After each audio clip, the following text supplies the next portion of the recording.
want you to listen carefully. Do you hear that? You don't hear much, right? It's actually quieter when it snows. Did you know that?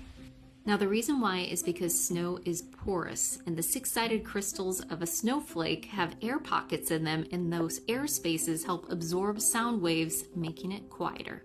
Now, once the snow begins to melt and compact, it loses its silencing ability, so enjoy it while it lasts. When you clear snow from your vehicle, make sure you clear all your windows, your mirrors, so you can see properly, but also don't forget about the top of your vehicle. You know, it is a fine in many states if you don't clear off the top of your vehicle. It may be harder to reach.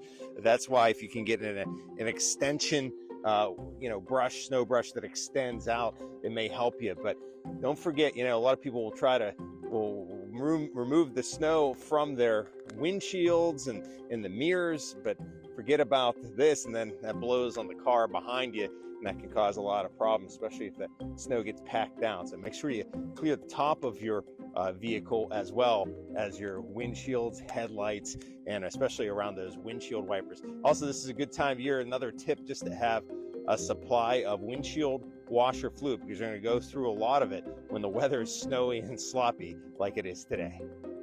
It's not just regular fog, it's freezing fog. Yes, it is its own thing, and unfortunately it can cause a lot of problems on the road. So let's talk about freezing fog. Freezing fog forms just like regular fog. It is just that, fog. The only thing that makes a difference, temperatures are below freezing. In order for freezing fog to become a big problem, that fog needs to be pretty dense in spots. And we're talking less than a half mile to even quarter mile visibility. When fog gets that thick, it'll create a real thin layer or rime on the surface of the roads that are below freezing, and when it makes contact, it will instantly freeze.